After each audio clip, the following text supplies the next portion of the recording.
So I'm excited to share about conservation planning, building partnerships, improving the culture of adaptive management in general. So we have people from all over the world. Grateful for that. And I also appreciate those of you who registered that shared your what some of your nagging concerns are. I've tried to take those into account as I've prepared this. I know for some of you, I'll nail your concern head on, and others I may follow up, with email with some of you. So look for that. But let me just introduce myself briefly. I'm Quinn Shirtliff. I'm a certified conservation coach and a founder of a consulting firm called NaturePlan. Basically, what my partners and I do is we help conservation-minded organizations and partnerships to align and synergize their work through strategic planning. And this includes helping teams put systems in place during the first year or two of plan implementation so that the project and the partnership can have long-term success. And I'll talk about some of that today. I basically my passion is I love helping people to be more effective and to do better conservation. And really, at a high level, that's our topic today. So speaking of that, let me just tell you where we're going today. First, I'll just share a little bit about my journey of how I learned the things I'll be sharing with you today and how you can go from ground zero, where you recognize you need or your partnership needs a conservation plan, to having a strategic roadmap in place, and then how to set up systems so your partnership evolves into an adaptive management culture where your processes and not the personalities generate the forward momentum. So I've boiled down what I've learned into a 5-step process. I think on some of the emails I may have said 6-step. To fit it into our time here, I squished it down into 5 steps, but I'll walk through that 5-step process today. And at the end, if you're like, man, I love this stuff, my organization or my partnership needs this, I'll share some opportunities, some next steps you can take. What I want, though, I don't want this to come across as a sales pitch. My aim is to serve you and give you as much information as I can cram into our time together, about an hour or so. But I feel like it'd be a disservice to those who want to learn more, not to at least provide an avenue for that at the end. Is that fair? Okay. So here's my little journey. So I was my first job out of grad school, it was in 2010. I took a job with the Wildlife Conservation Society in Idaho, in the western United States, which is where I am now. And I had been on track to be an academic researcher until I realized that I didn't want to just study wildlife and ecosystems. I wanted to get into the game of conservation delivery. And that's not saying anything bad against you researchers out there. That just wasn't for me. I wanted to get closer to the ground, so to speak. And so in this first job, I was helping with bird and small mammal research and monitoring on a U.S. Department of Energy site here in Idaho. And I hadn't been here long when I was hit with a task I was totally unqualified to do. I remember I was standing in this narrow hallway talking to the contracting supervisor about some of the tasks he had for me, and he said, we want to put together a conservation management plan, and we want WCS, meaning you, to lead it. And I'm like, sure, we can, I can do that, but then afterwards, I'm like, I have no idea how to create a management plan. Nobody taught me this in grad school. I learned statistics and things like that, And what's more, I knew that it would require reaching consensus with a bunch of government contractors who were always leery of being restricted by those who were seen as, the environmental wackos. So fortunately, I got a tip that we had a planning expert in WCS. His name was Carl Didier. And so we flew him out, and he spent a week helping my team to get started with a process known as the Open Standards for the Practice of Conservation, what we refer to now as the conservation standards. So when I learned this process, I got super excited because it provides this systematic step-by-step process for creating an adaptive management plan with partners. And it really worked. It was amazing. This process brought these people together, some that were a little, they were leery of doing this, and it helped us to collect the wisdom of the group and distill down into this set of values and shared obstacles that we could address in a unified way. And we ended up creating what I thought was a great plan. And as the leader, I felt like, I was a hero, but of course it wasn't me. It was the process. And in fact, really the plan came together despite my lack of experience rather than because of it. But the kicker was I'd only been briefly taught the process. And then, I was kind of handed the manual and say, here you go, lead the team without ever having seen it applied elsewhere. All I knew was how to follow the steps, and that took a long time. So get this, we held meetings for 2 to 3 hours every week for 6 months. And after that, we spent like 4 years writing the perfect plan. But guess what? When we present to DOE, upper management, the plan was rejected. It was, and I believe it was in large part because it was just too big. It was like 225 pages and it was too complex. There wasn't enough prioritization of potential strategies. And so this is where I had my first epiphany. And it was this. The conservation standards, this process, it worked. It's awesome for bringing partners together and getting consensus on how to work together. But you can't just follow the manual and expect to avoid major pitfalls. So in the last 10 years, I've helped over 25 teams, I think, about there put together plans or planning elements, almost all using the conservation standards. And I'm still convinced the conservation standards is the best framework out there for uniting partners and creating a cohesive conservation strategy. But one thing I learned much later is that in planning, you should aim for what a friend of mine, Nick Salasky, calls the aluminum standard rather than the gold standard. In other words, you work to get the plan 80% right because that extra 20% takes a lot of work and it's pointless because once you start implementing, things are going to change anyway. So just get started. And so after my colossal plan rejection, I set out on a mission to learn how to streamline the planning process using the conservation standards.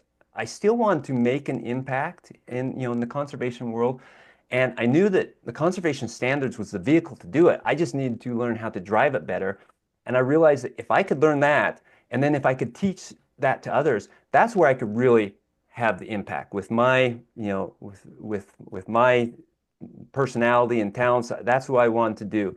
So, and I could produce a lot more results than if I stayed on my small, government-run site in Idaho monitoring birds. So I Hey, took Google, I took a play course. CBC Radio 1. Oops, let's mute that. There you go. So let me mark it again. Don't really unmute. I just said unmute. All right. So I took a course in the conservation planning, and I later became certified to use the conservation standards and teach it. I started working with other expert coaches, working with teams. I coached teams on my own. And as I began to learn the art of conservation planning, I partnered with some very smart coaches. Some you may recognize their names: John Morrison, Rob Sutter's here with us today, Oscar Maldonado, Andrew Bridges, some of these people that I started teaching courses on the conservation standards. And over the last 10 years, I've taught probably, I think, over 600 conservation professionals, usually in groups of like 10 or 15 people. And it was during this time of really teaching a lot of courses that I had my second big epiphany. And we could teach people how to create an action plan, but I noticed that often people struggled to figure out how to implement the plan once they had it in place. They had this nice work, but how do we get going on it? And fortunately, at this time, I was starting to think about becoming a consultant and to go on my own to start my own business. And so I began an intense study of business planning systems. I hired a couple business coaches. I took some business courses, and I learned a system called the Entrepreneurial Operating System, which is this elegant way for businesses to implement their strategic plans and to create a culture of continual improvement within the company. And this is where I learned that if you want a strong business and a strong culture, you build strong processes. Now, think about the franchise model. McDonald's is everywhere in the world, and not because they make the best hamburgers, I guarantee that, but it's because they have a replicable system that works regardless of who the store manager is and where on the planet it's located. So what I've done is I combine the conservation standards, which is a proven system for action planning and project management, with business systems, which have really good methods for plan implementation and building a culture of continual improvement and adaptation. And I've packaged it into this 5-step process I call NaturePlan's deliberate conservation process. I don't know, maybe that's a dumb name. I haven't come up with anything better. If somebody has a better name at the end of this, you should let me know. But anyway, that's what we've got for today. So let's go ahead and dive in. I'll give a presentation here, and hopefully there'll be time for questions at the end. Let me pull this up. Give me just a second here.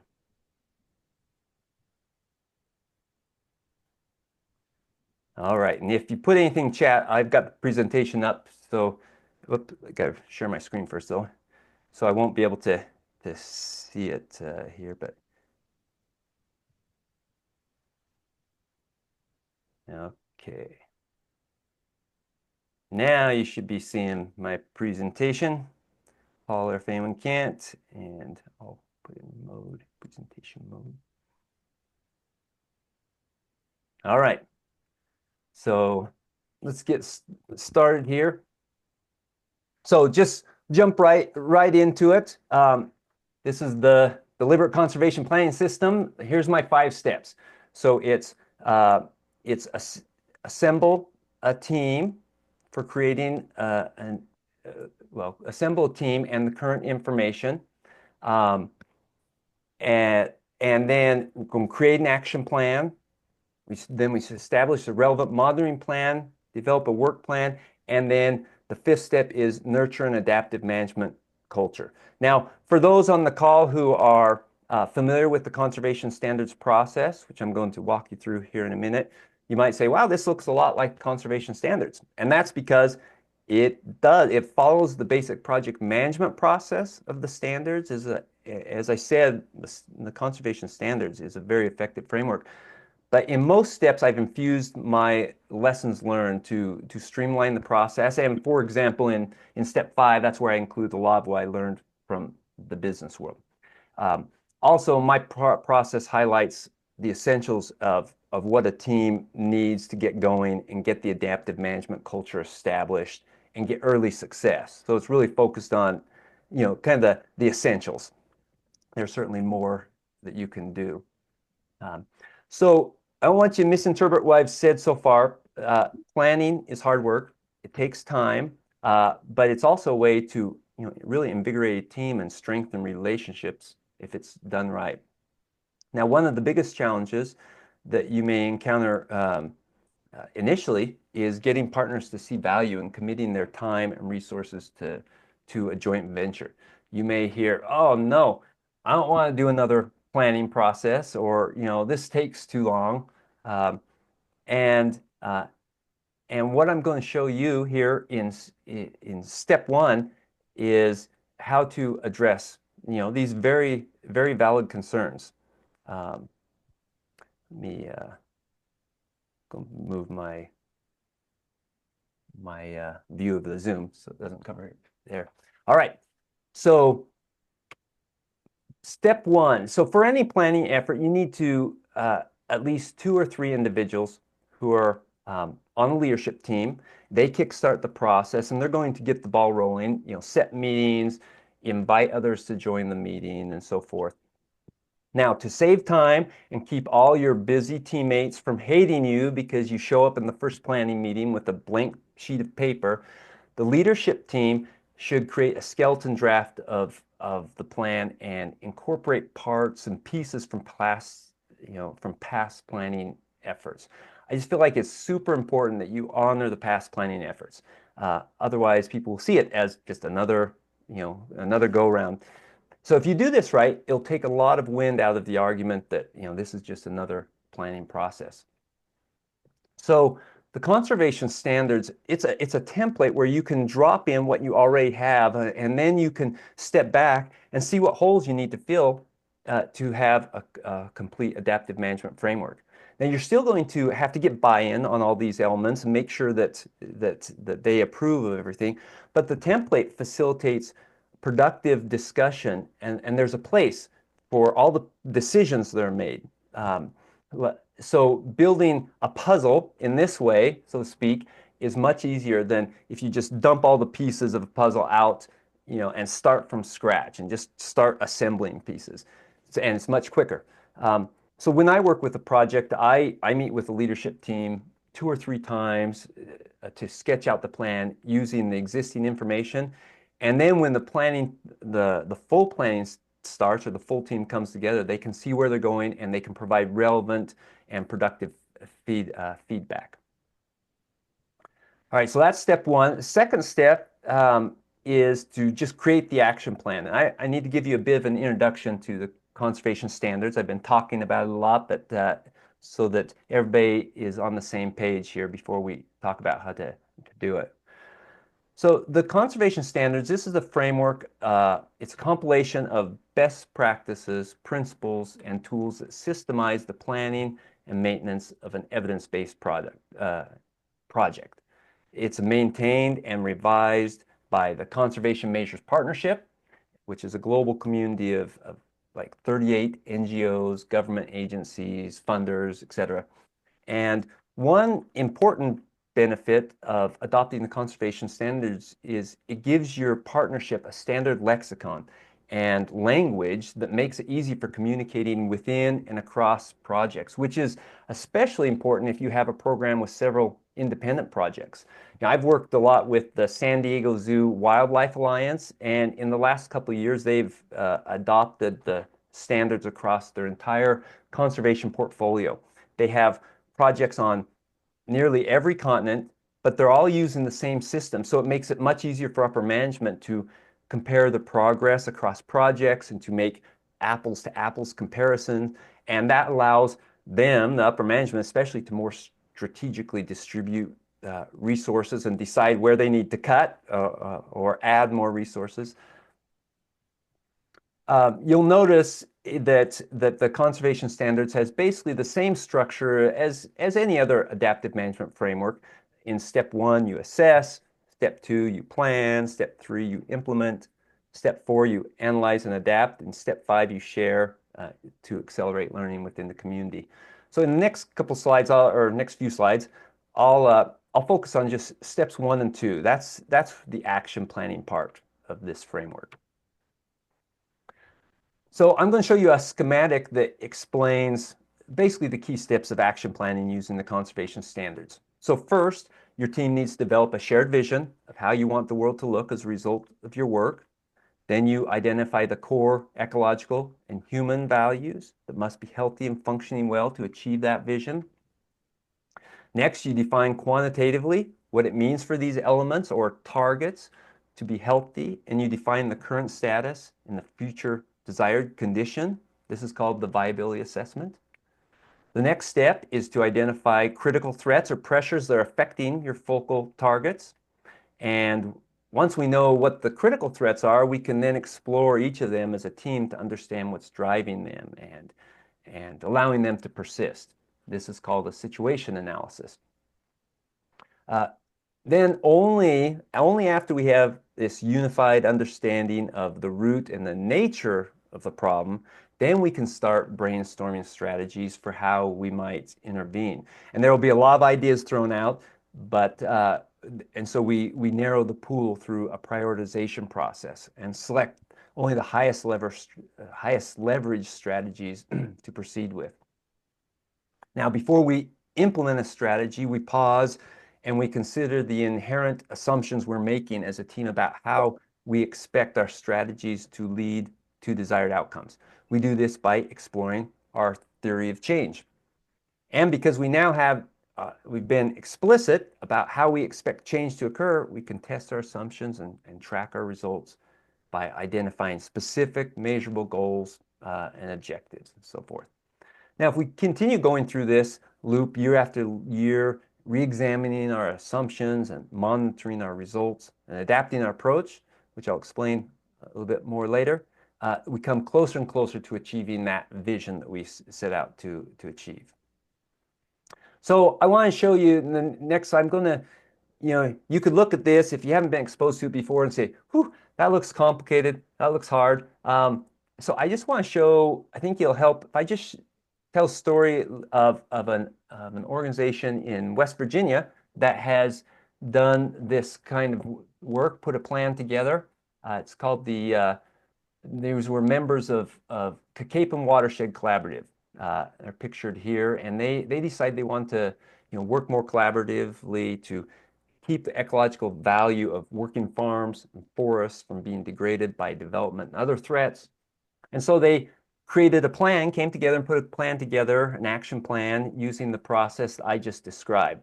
So I'll just give you a little snapshot or snippet of what they did so that it makes it easier to understand. And incidentally, plan's been turning a lot of heads in the Chesapeake Bay region of the United States since it was completed in 2023. It's been called the blueprint for collaborative planning. And I would add it's been a blueprint for how to work, how to have good implementation and build a strong partnership. And I'll talk about that a little later. So to begin, the partners of the watershed, or the CWC, they met and they agreed upon a vision that articulated how they wanted the watershed to look as a result of their work. So, they want to have a thriving and connected network of protected and well-managed lands, etc.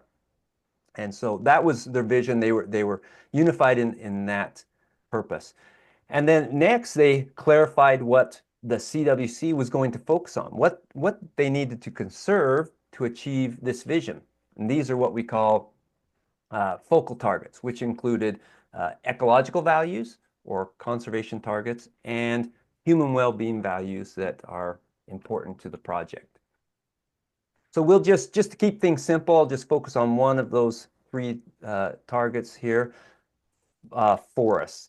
So in the next step, the team asks, all right, how healthy are the targets now? And how can we represent that quantitatively with metrics so we can monitor them and know and demonstrate to our partners and funders if we're moving the conservation needle? And this was done by conducting a viability assessment and identifying key attributes.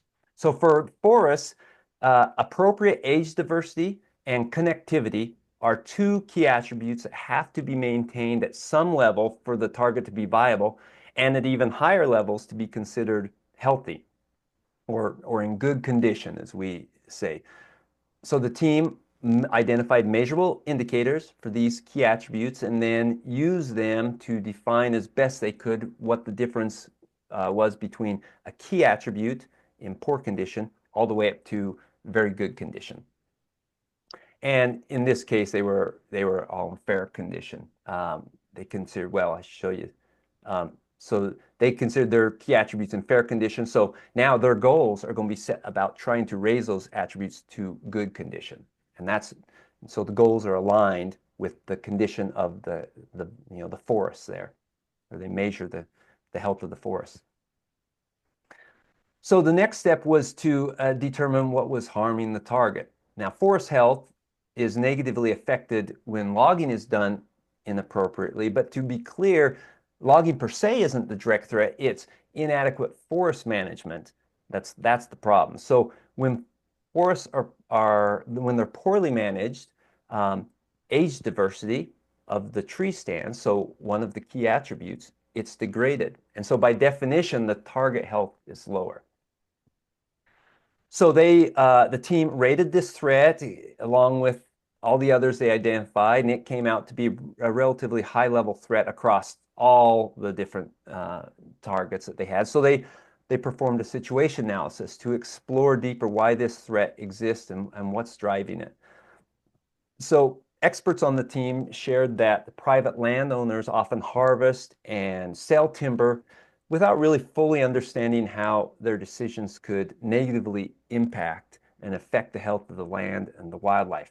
So some of the reasons are that landowners, they just may lack experience and information, and that lack of knowledge when making decision occurs often because they don't have a forest management plan in place, or they haven't worked with a qualified forester to produce a holistic plan.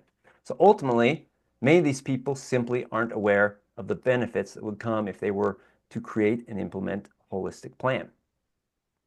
So the team brainstormed how they might change the current situation, and they decided that promoting holistic forest management plans through increased outreach was a good way to address this challenge.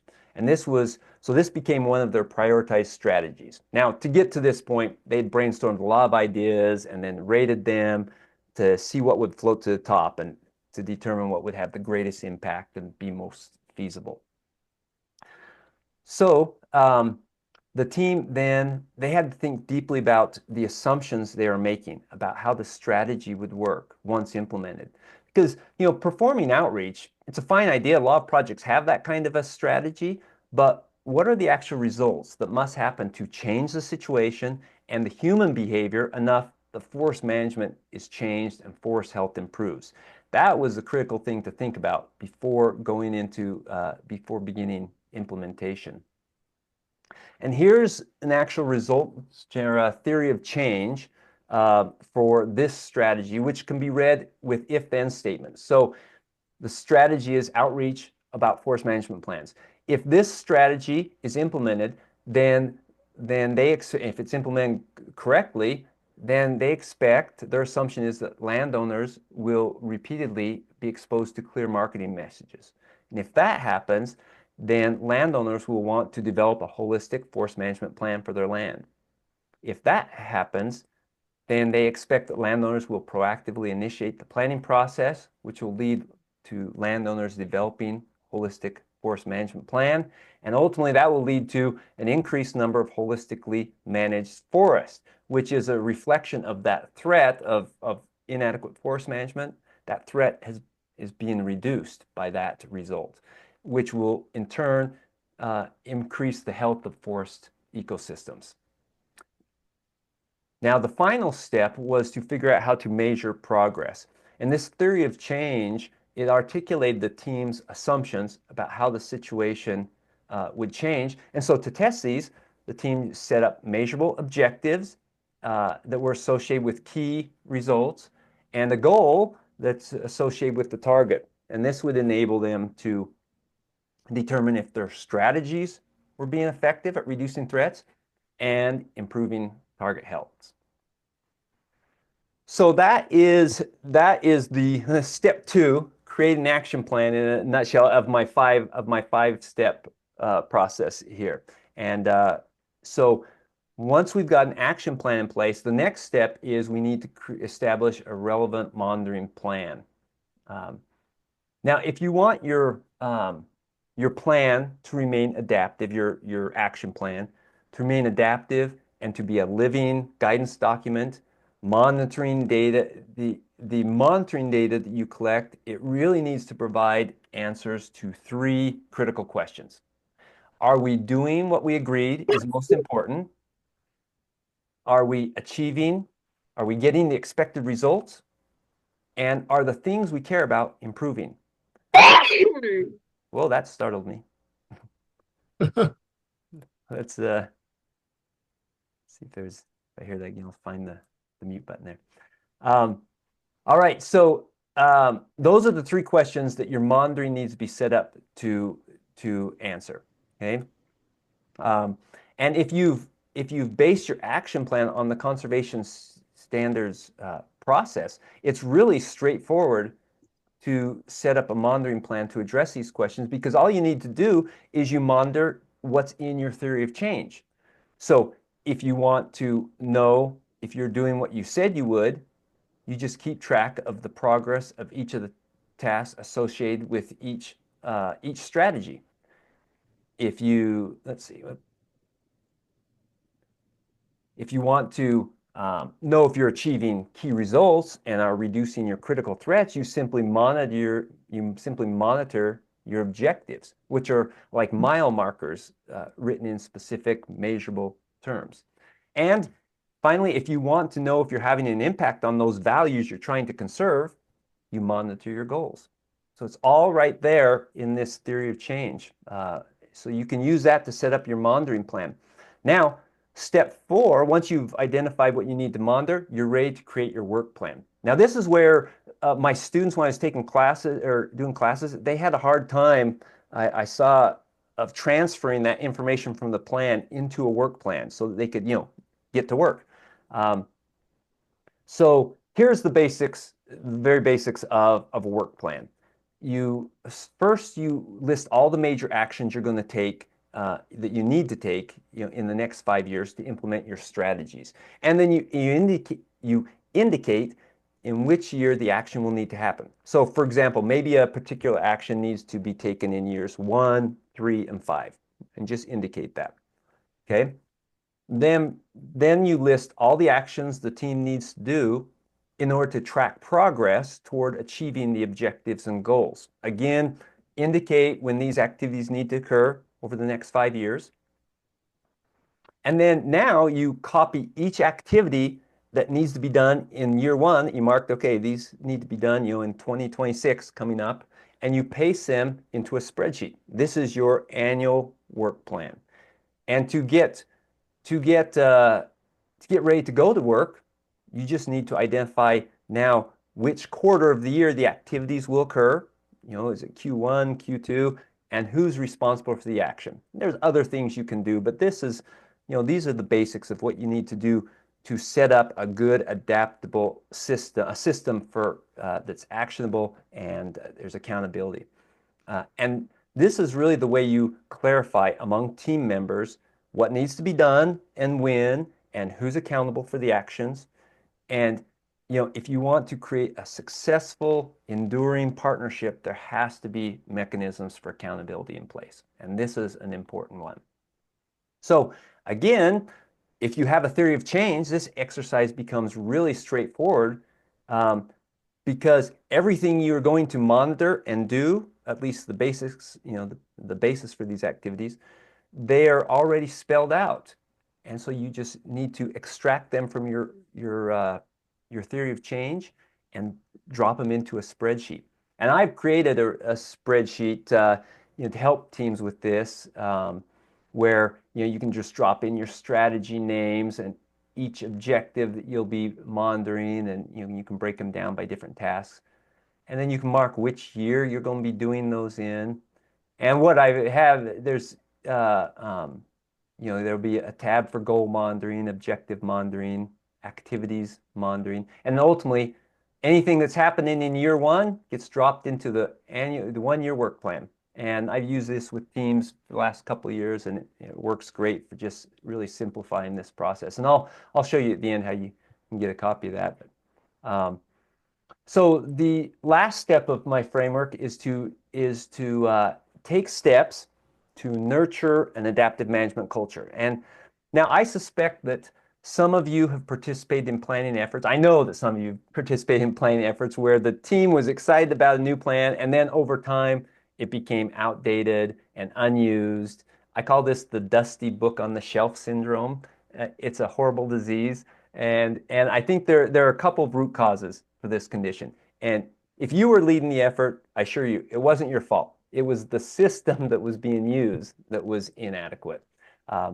But the most common cause of this dusty book on the shelf syndrome is not establishing a system at the onset of implementation for regularly sharing progress, solving issues, reflecting on lessons learned, and reviewing and revising the plan. So here's what I've discovered of how to fix this problem. It comes a lot of this comes from the business planning world. This is the secret sauce. First thing is you've got to establish your meeting cadence, and ideally you'd have quarterly check-ins with the team. It might be 2 or 3 hours that you sit down together or virtually where the team can report on what they did the past 90 days, clarify their priorities for the next 90 days, and they can work together to solve issues and challenges before they get blown out of proportion, or before it's like 2 years later and, oh yeah, that didn't work. And it's also a really important opportunity to strengthen relationship. That's the glue that keeps a partnership together, is those relationships. Now, we're in the conservation field, not business, and so you may need to adapt this for the field season. But at a minimum, I'd recommend that the leadership team get together to do this stuff, even if the whole team can't get together. And then another critical part of your meeting cadence is to have an annual pause and reflect meeting. And this might be a half a day, could be up to a couple of days, where you revisit and revise the action plan. You update your annual work plan and set priorities for, the first quarter of the upcoming year. You again solve issues together and you strengthen your relationships. Um, and this is um, and I have meeting agendas I share with when I work with teams so they can just, plug and chug. It's all about having a system so you don't have to think and reinvent the wheel for each of these. And I'll tell you, this is what that team in West Virginia has done with great success. So Marika Suval is the leader that I work with on this team, and she's been amazing. And what we've done is we've set up every year. We set 4 meetings. There's 4 meetings already set up and scheduled for 2025.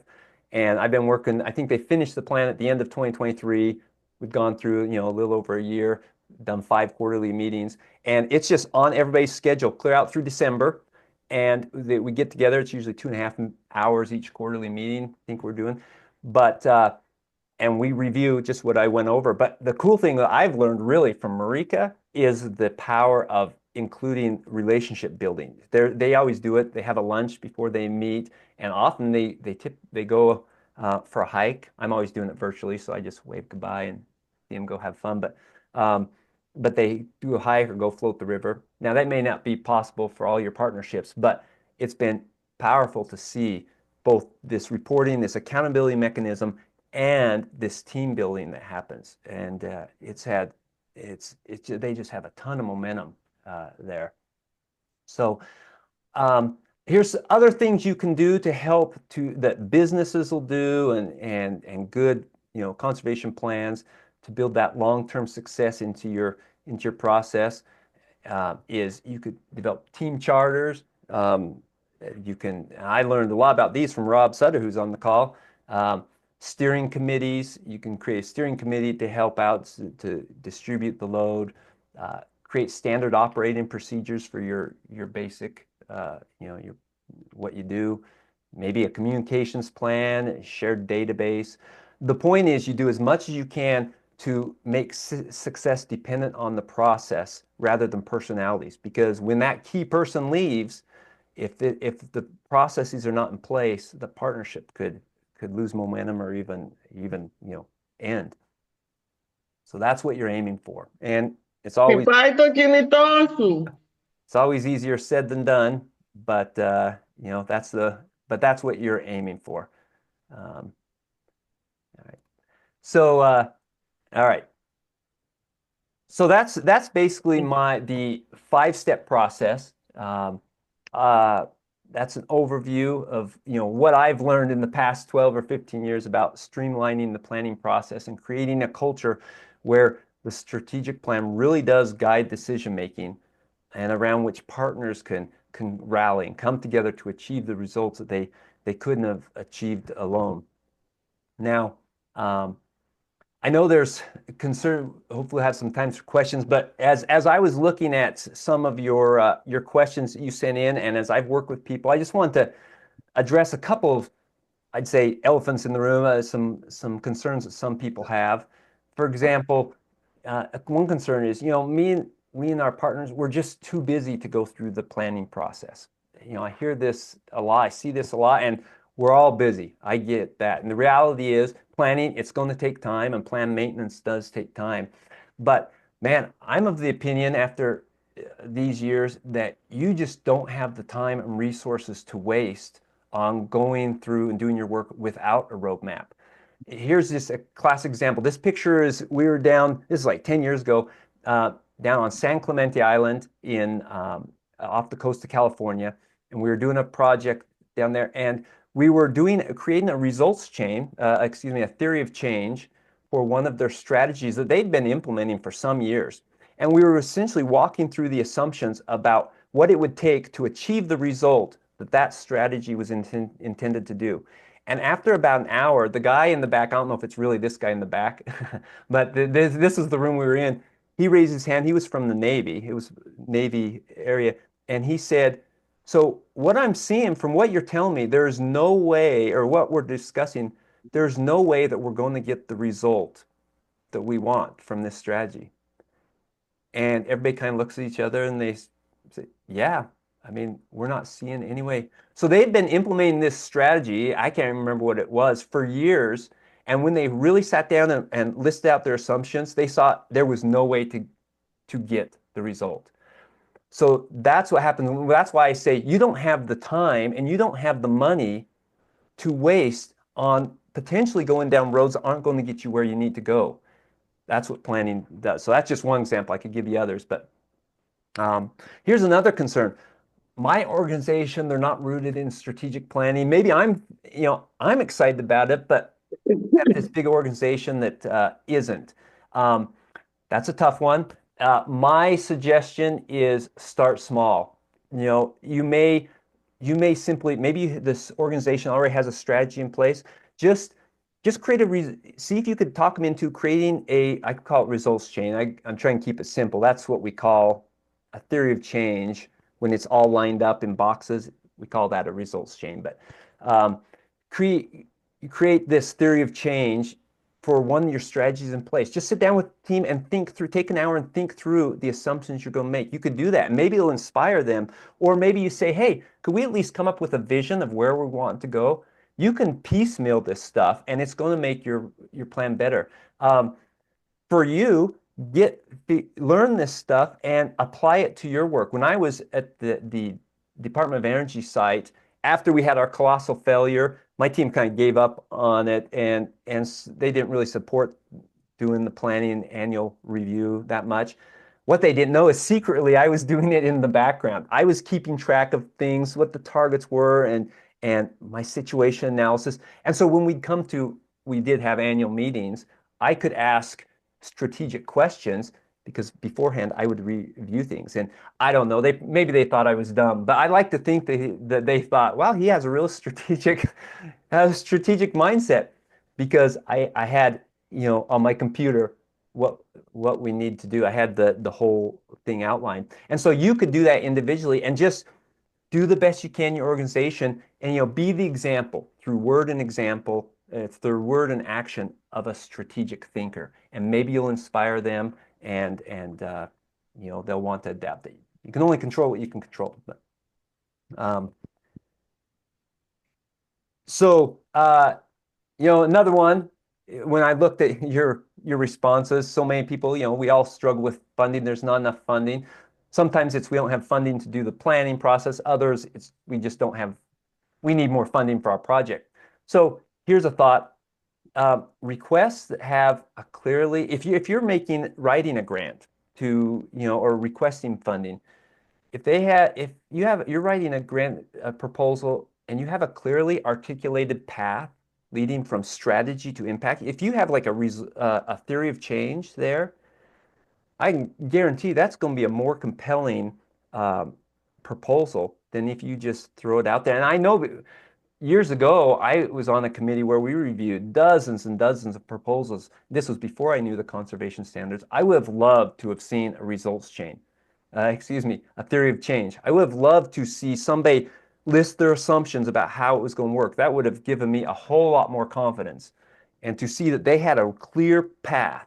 And so I'd encourage you to consider doing that. And maybe you just might. I can't, I can't solve your funding issues. That's a hard one, but that just may give you an edge when you're looking for money. Had a good friend in years ago he was in Ghana. He was the first herpetologist in Ghana, and he said, "Wow, I'm getting he learned the conservation standards, was in one of my classes, and he said everything he applied for, he was getting funding. Granted, he was in Ghana and he was doing good work, but he saw the connection between him being able to explain using this framework and the money that was coming in. And then finally, this is throw out there. If anyone just needs funding for doing good capacity building right now, there's a grant out there that is there's like $400,000 they have for doing this kind of work. If you're interested, you want, uh, email me. Maybe we could write a grant together and let's get you, I'll come support you for free. How about that? So anyway, if that's out there. So with that, I'm gonna stop there. That's essentially. Now I gotta find you guys on my screen. There you go. That's essentially in a nutshell, my 5 steps. And now, if you're interested, as I said, I've got a couple opportunities I could share with you, but only if people are interested in that. Just because I don't want to take your time, I can just go straight to questions if you're ready. But if anyone would be interested in some opportunities to go deeper and learn more on this stuff, raise your hand either, for real, or put it in the chat or something. I want to see that there's at least a few before I take your time to do that. Okay, so there's a few. I'm raising my hand. I never know. I always raise my hand. I'm not sure how to stop that. Okay, so I'll go ahead and share this, of course, and then I'll take time for questions with anything we have. We have time left, but now I'll go back into share mode here. So here's what I have. So I have a course. I've mentioned I teach courses. I've got a course coming up and starts May 13th.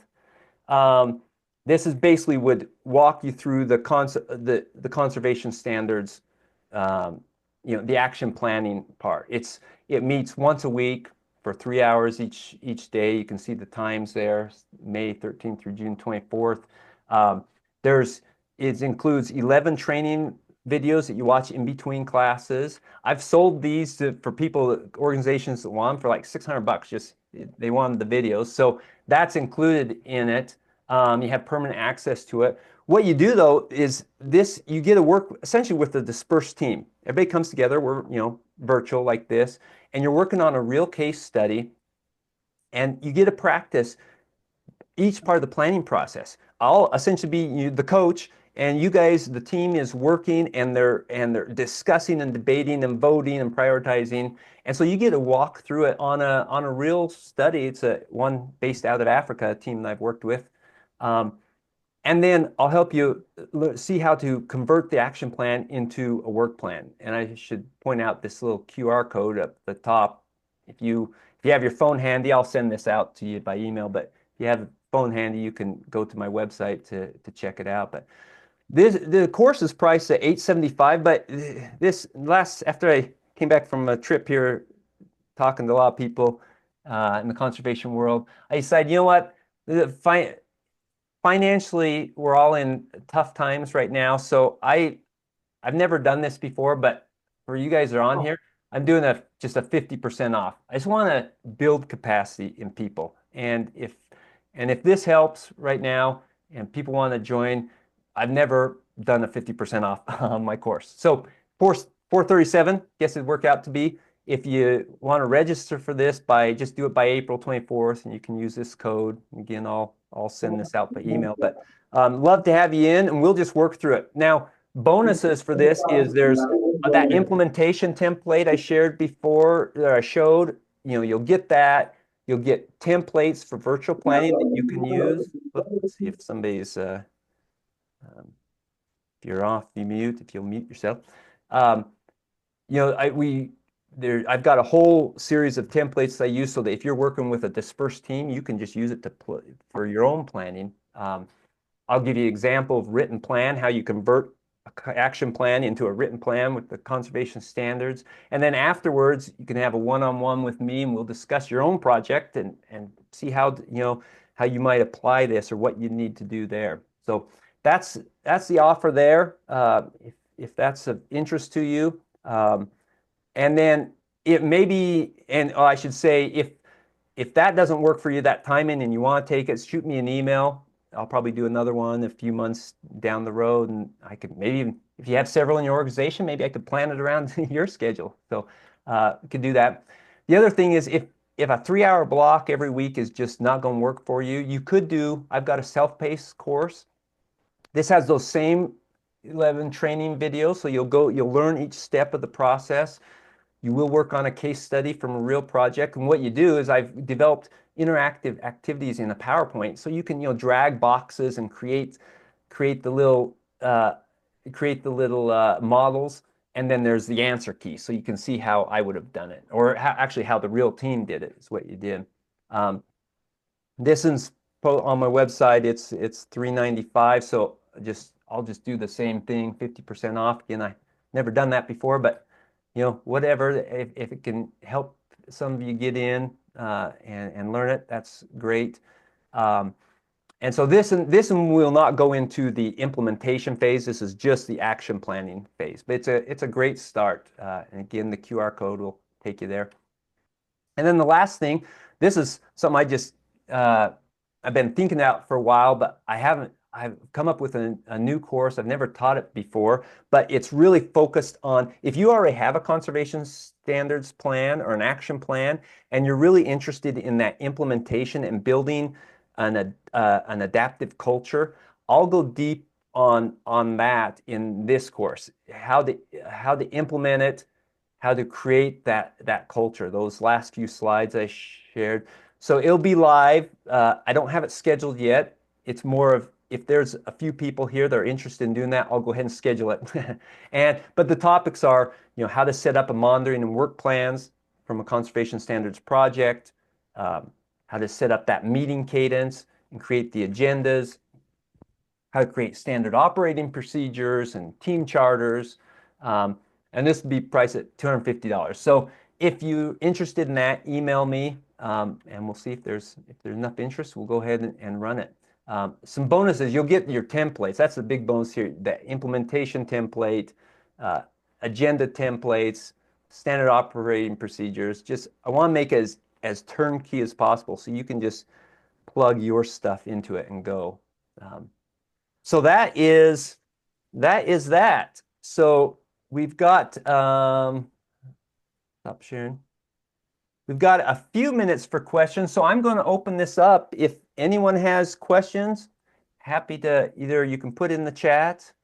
It looks like maybe there's a couple questions already in the chat, but go ahead and raise your hand, and I'll start looking at them here. Jamie, you asked, have you seen this done in narrative form versus using the boxes and arrows? Are you talking about the theory of change, Jamie?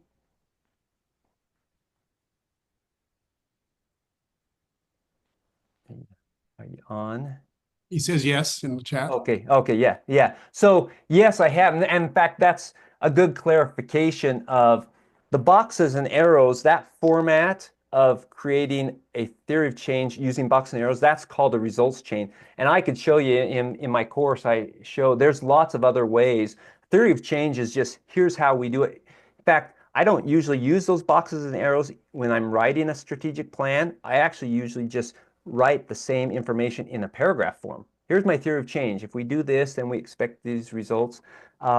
But yes, I've seen beautiful pictures that give a project-wide theory of change, and I could email me. I could share a couple of those with you. They're pretty cool. So yes, good question.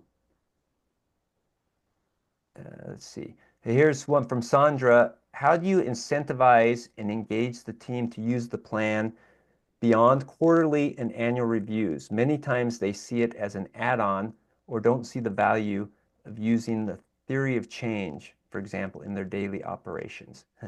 Yes.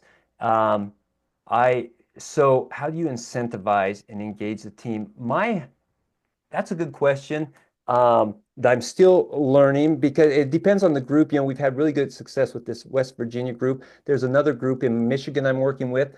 The people are less enthused about it. And I think if you can, did I share an accountability one? I feel like, let me see. I may have this slide here. Um, so I don't have it right available, but my thought is it comes this accountability piece. If you have your quarterly meetings and people are reporting on what they're doing, nobody wants to be the one that says I didn't do anything. And you don't have to make them feel bad or anything, but they'll feel bad themselves. But that can be, and if you always refer to that, um, I think I think that's where you get traction. I saw a fantastic example. If you're the leader of strategic plan, or I should say, good leaders continually refer to their strategic plan. I know one leader at the Department of Energy site. Every time he sent out an email, he would talk about somehow his core the department's core values and their vision. Every time it was constantly in front of them. We constantly, in every quarterly meeting, we remind people of the vision and the overall structure. And it's about keeping it top in mind. And I think I could have more discussion with you, Sandra, but um, the reason we drift is because we lose focus on what's most important. This is in work and in life and everything. And so if you can come up with ways to keep what's most important in front of people, I think you'll have better success there. See if I see anything else. Um, we're about out of time and you're free to go. Anyone, I don't have a hard stop if anyone wants to stay after, but any other questions anyone has?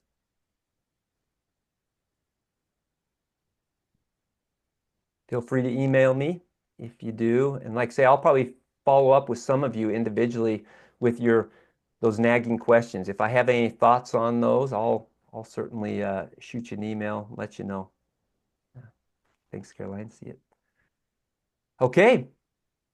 Um, I have a copy of the template you mentioned before, the implementation template. Yeah, I will make a note.